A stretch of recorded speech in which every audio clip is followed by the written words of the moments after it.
Melissa Marra-Alvarez is going to be in conversation with Oskar Metsavaht about sustainability and fashion. Oskar Metsavaht is a multidisciplinary creator, recognized as a visionary for his role as an environmentalist and leader of the sustainability movement. He's the founder of the fashion Isabel Oskian, as well as the founder and president of Instituto E, which acts as a hub for the application and practices of sustainable design thinking and promotes sustainable human development through socio-environmental projects. He was appointed a UNESCO Goodwill Ambassador in 2011 for his work towards social and environmental sustainability. Please join me in welcoming Melissa and Oskar. Thank you.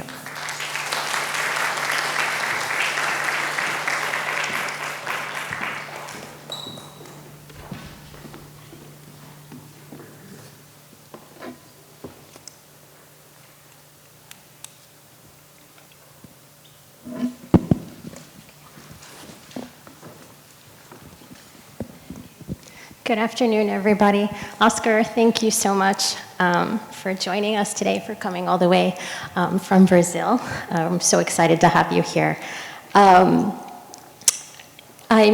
looking forward, I'd like to start our conversation today by asking you to talk a little bit about your fashion label, Osklen. You're the founder. It was founded in 1989. And so can you tell us a little bit about the label and tell us if sustainability was part of your ethos from the start? Thank you all for this invitation, for FIT inviting me to be with you. And talking about the brand Osklen, I have to talk a little bit about me, because Osklen is an expression of my lifestyle, expression of what things I see, I desire, I have my visceral desires, and things I imagine. My catwalks, my shows, they are my alter egos. So I come from a family, academic family. My academic formation isn't on design. My father founded a faculty of medicine in south of Brazil, and my mother founded a faculty of art history and philosophy. That was in that times in the 60s. So I come from a middle economic class family, because academics in Brazil, in Latin American, are medium class, but a very high educated family. So, for example, my brother is a physician, orthopedic physician. My sister is an artist. So we became part of what we are from our education. And I did my studies as a physician. I did my academics as a physician. I worked as a physician for a long time, even when I founded Osklen.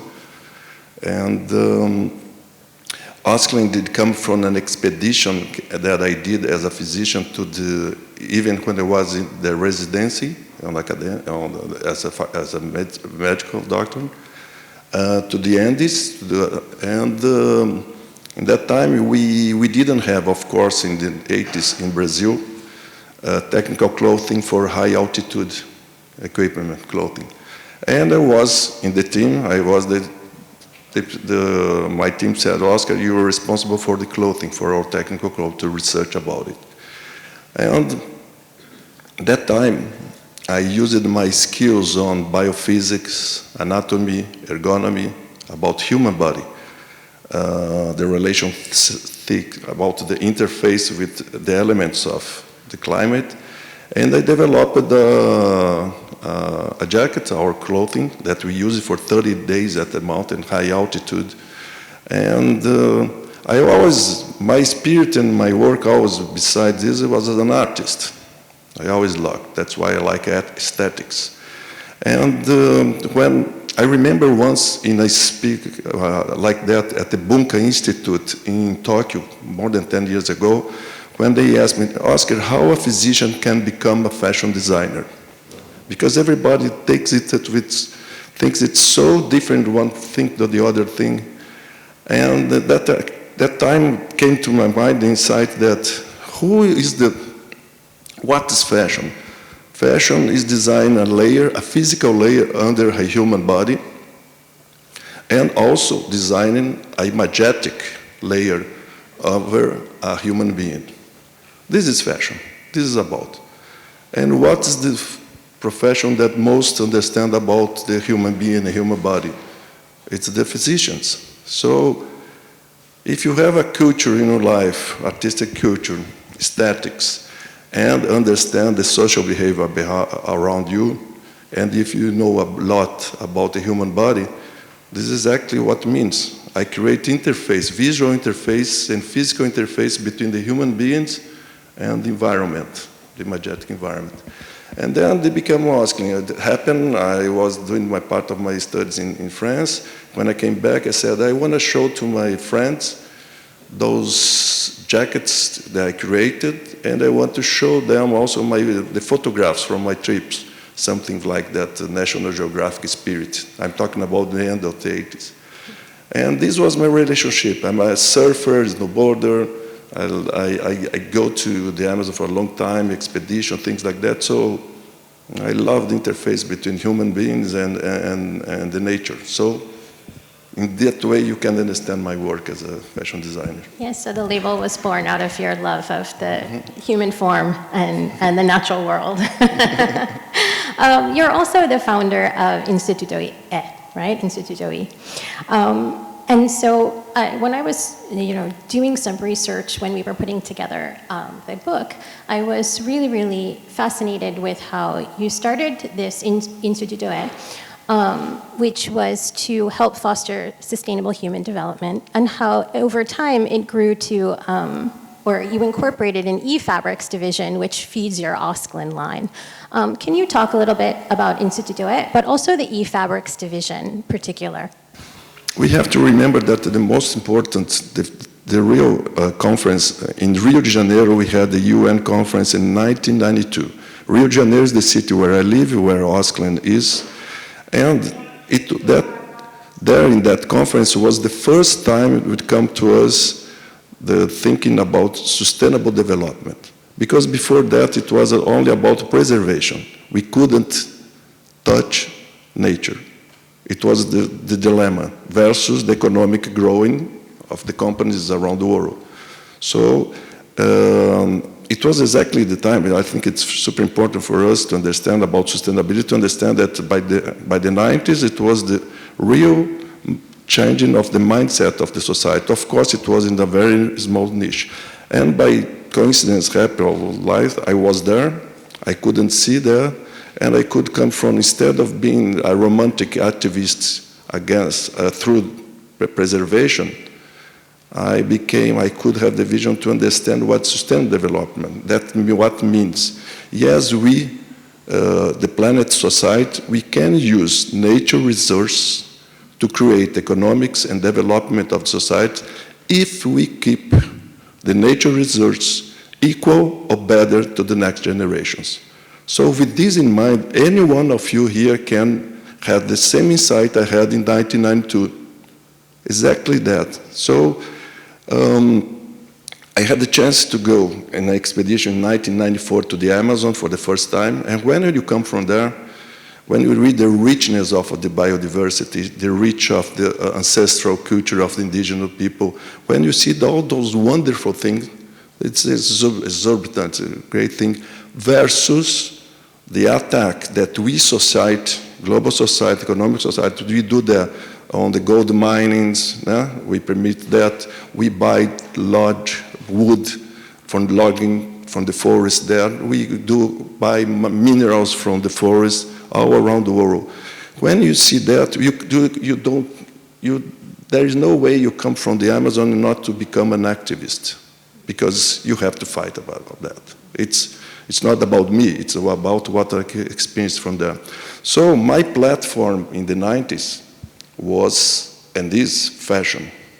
And I perceived by myself how I can, as an individual, to help to change that. It's all for ideology, but ideology with a vision in mind, and with the creativity in mind, and a small company, a small atelier that I could do those things. So we began, we created the first organic cotton in 1998 in a farm in Brazil. It was a social and environmental issue. And I faced what means for us lack of collaboration. Because in the 90s and the 2000s, we society, we environmental institutions, we academic institutions, we used to point companies, enterprise, for not doing anything. It was just that. And even when I began doing those projects by ourselves because didn't have any sustainable materials for fashion industry and other industries in Brazil. Latin American, I would say even in the world, it was a very few projects we could see. We could see Patagonia from Yvon Chouinard about recycled padding. I think he's the pioneer. I believe I'm a pioneer on the fashion industry to bring the glam of the fashion, the beauty of the fashion, the diversity of the fashion into sustainable projects. So I began doing that. I was criticized by some NGOs. I'm talking about the beginning of the 2000s. Some NGOs that would say, oh, this guy on fashion, bringing fashion, the futile thing, the snobby thing from fashion to sustainability. This was a very, I would say, I couldn't see, it was something that excludes anything you could begin doing. That's why it came the ASAP, as sustainable as possible. I created this some years later, this slogan, but it was what I could see if I would follow the certifications, because certification would say, no, you have to be 100%. But to become 100%, something that you're inventing, creating, bringing to my atelier, then to industry, and then to the commerce side, it should be 100%. Remember when we could talk about the greenwashing period? Greenwashing means when you're not transparent, in my point of view. When you begin with just 1% in changing your methods to sustainability, maybe it would take 100 years to become 100%. Doesn't matter. We have to applaud. We have to, we have to see any company that are beginning to do something sustainable, we have, because it's a huge effort to change. So I was criticized by society, criticized by some institutions, and came two institutions in different times to me. I will come to the Institute. UNESCO, United Nations, it's important to remember that, United Nations for Education, Science and Culture. Fashion is culture. Fashion needs art. Fashion needs science. So I love it when they came and they said, Oskar, you were an example that we want to bring to the others ones, that we don't carry charity. We want to designers, creators, entrepreneurs to understand and to become into the sustainable minding. And also after that, WWF from UK, they came from a study, very interesting study, you should know. It was issued in 2007 by WWF. It's called Deeper Luxury. Try on the Google, and it was the first study on the luxury companies, from cosmetics, from fashion, etc. That they come and they did an index about the compromise of all of them. It was criticizing, but also recognizing. And there is the chapter 7 that I love that because. Remember, I'm from Brazil. We are completely, as Latin America, we are out of the North Hemisphere fashion industry. We are very far from the media recognizing sales, industrialization, things like that. And they came and they said, they cited the future makers. It was Oskar, my work there. It was Elon Musk with Tesla in 2007. It was a cosmetic company from India and some others. So I had two great institutions. And then UNESCO, the general director, asked, Oskar, what you're doing is very humanitarian. You are a humanitarian, they told me that. And they said, you have to create, you have to do a foundation about these works and everything you have, these methodologies we have developed and things like that.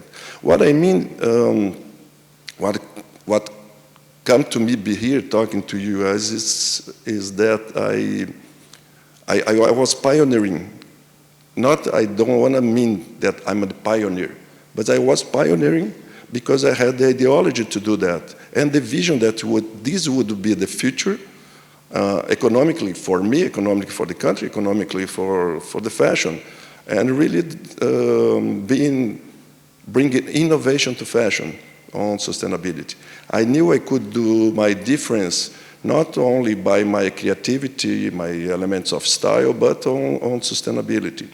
And can you imagine developing, what's interesting from our work in Oskar and Institute Web is not that me and my designers, we use sustainable materials.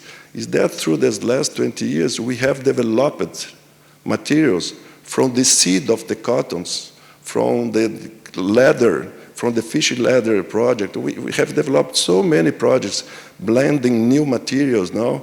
So what I mean, I like to say that fashion designers, we have to learn not only to develop from the materials, the trend materials, fabrics, etc., that the industry brings to us to each season. It's interesting to use, it's important to use it now. We are talking about, we are in 2022, the new millennium era, century 21st.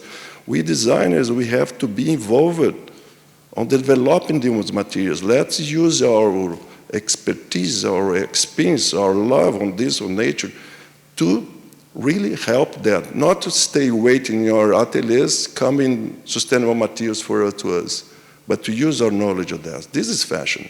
Fashion from the seed to the clothing. That's why this is Institute Web. This is the way we work. The Institute Web works not for Oskar, but for other industries, other segments of the industry, developing materials, sustainable projects, social environmental projects in some biomes in Brazil, mostly in the Amazon and the Pantanal. And you were talking about innovation. There have been some innovative methods of producing sustainable materials that have come out of the e-fabrics division, which is the environmental fabrics. One of those is your pirarucu fish leather, right, that you mentioned. I was wondering if you can tell our audience a little bit about the program in the Amazon that you have around the pirarucu fish leather, and also this idea of this new luxury that you promote.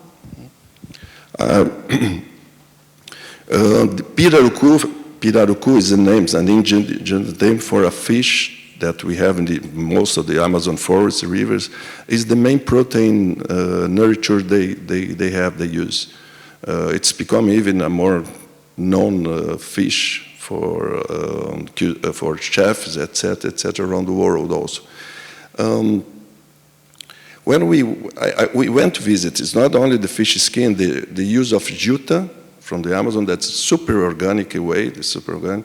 Also the latex from the Amazon, and some other projects we have developed on dyeing, things on dyeing, for washing clothes. Sorry my English, my tropical English, and what we developed. Going there, I knew about, as in Norway, they do on salmon skin using a fish skin. For me, it was, and of course, of most of you, very, would say, surprised to see that fish skin is leather. Of course it's leather, no? But for me, when I saw that, I was so interested. I thought it was so interesting. I said, come on, we have to develop it in Brazil. I want to use it because I think it's super sustainable thing, super interesting material to be working. And I said, but we have to do something from the Amazon. And so it was the research. Going to the Amazon, going with the fisher villages, men there by the river, understanding they used to throw away, of course, the skin.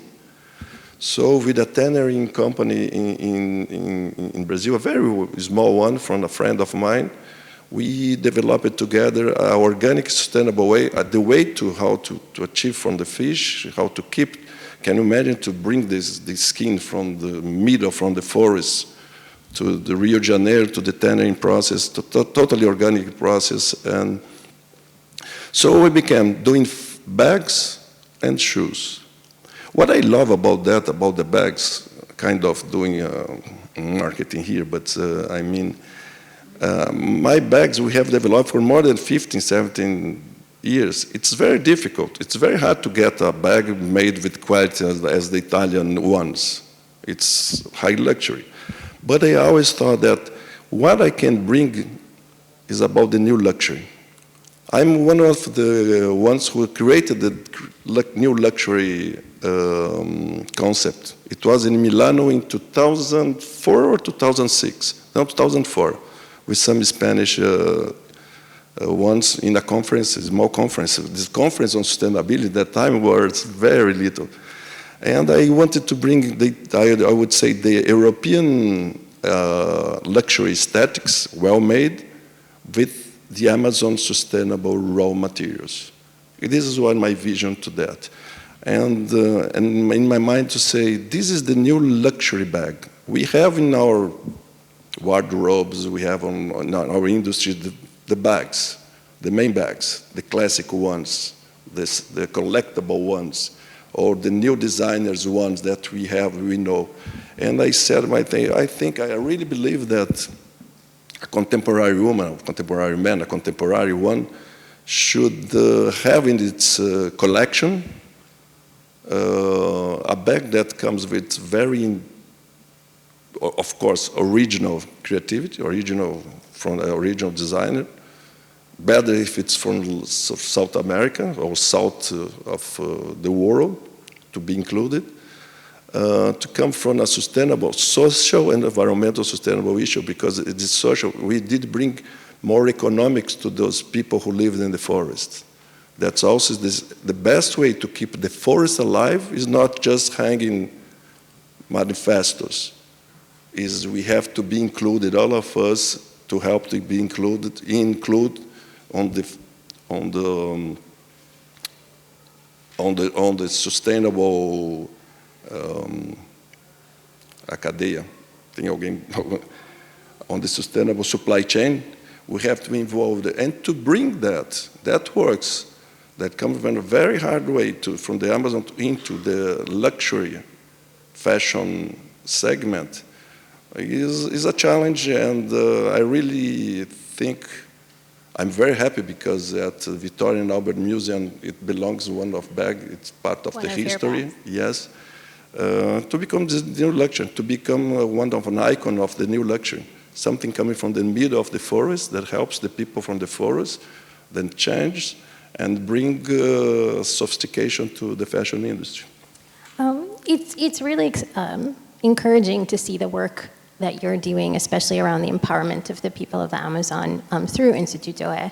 And maybe you can speak a little bit more about that. But also, I think it's exciting to see the range of designers now who are kind of working with a similar mindset about this idea of a new luxury, even if they don't call it that. Gabriela Hearst is another designer who's really pushing this idea of transparency and sustainability as this new concept of luxury, or Maria Cornejo, who's a New York designer. So I think that's, reframing it, the conversation is really interesting, but you are also known for kind of talking about the idea that sustainability is innovation, right? And that's also some of the work that's coming out of Instituto E, and the fabrics, the new materials that you are sort of putting the e-fabric stamp on that says this is sustainably produced, it's transparent, it helps in all aspects of sustainability. Can you speak to the importance of, out of innovation is collaboration, right? So can you speak maybe to the importance of collaboration, not only in your work, but maybe within sustainability in Latin America in general? Just to answer about sustainability is innovation. What means that? Because most people ask me, why sustainable products must be expensive? I said, they must be expensive. We don't have scale. Us, consumer society, we are not consuming. We are not applauding. We are not going through. We didn't change our choices. Our choices are still only by aesthetics, status, and price. So sustainability must be in part of our choice, on mindset, so mindset of society. So it's innovation. Of course, it's innovation. Any innovation, it's expensive, but innovation is very exciting. And fashion is about exciting. It's using our skills to that, to bring innovation. So we have to understand we are living exactly a transition of civilization. We are living a kind of a neo-renaissance, digitally, genders, species, sustainability, things like that. And everything now, it's the green economy. We are just in the little beginning. And we want already everything. Oh, now we are into that. So innovation, we have to invest in this innovation. That's why I'm so excited on that. That's why I speak like that and been sometimes like that. Because we really have to change. And fashion is great. We transform commodities. Can you imagine that? We transform commodity into desirable and utilitarian products. And if you bring commodities in a sustainable way, wow, we have to help to transform sustainable ways. Latin America, it's about inclusion because it's the way for us to survive. It's inclusion. Sustainability, as I said before on the beginning, was seen as very exclusive. Everything was exclusive. What I could see is that if we include the little one is a researcher in a university that has a beginning of a work and bring him academics. Or a research industry, a research company, institution from Brazil like Embrapa, that's our agro-florestal research institution there, including the social communities that has to be empowered into something. We have people in Latin America. We have to curate a better way of economics, not only distribute money, but to help them, help us, help everybody, I mean, it's included, to help to be creative, to be empowered, to create something from the issues you have around you, about what we have in the environment, what we have the small-scale industry, things like that. We have to include. And collaboration is the word now, of course. Collaboration is the only way to us to change to a green economy. We have to collaborate. It's a huge change we have in front of us. It's not about environment, but about on the social issue.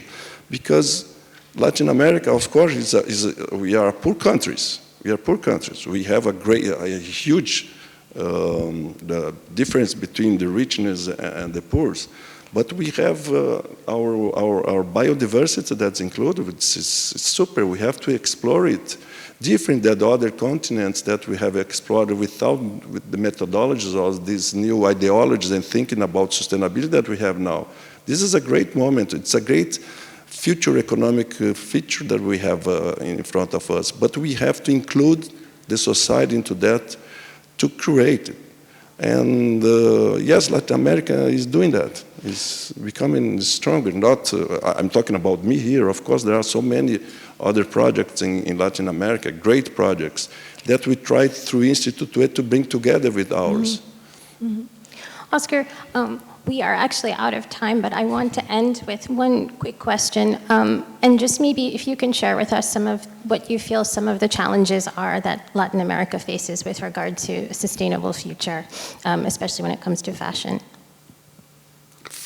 First, of course, the mindset. I really think Latin America, we could understand that we have this biodiversity that can help us a lot from the design economy in the world. Second, that we are facing now, it's about politics. Yes, we have to, I think you can follow what is going on. Most of our countries, we are like here, we are in a very critical moment to understand. We are all trying to understand the world and understand our nations. And what we can see is that we have some political issues that are not favorable to change the economies, or what I mean, for example, the attacks that we have in the Amazon forest for gold mining, illegal gold mining, illegal logging, the wood deforestation, things like that. Yeah. So these are your biggest challenges. And of course, as education, from ethnic, economical, and class and ethnic class. Across the board, yeah. Yes. Yeah. Okay. Well, thank you, Oskar, so much for joining us. Our time went by so fast. But if everyone will join me in thanking Oskar. Thank you very much.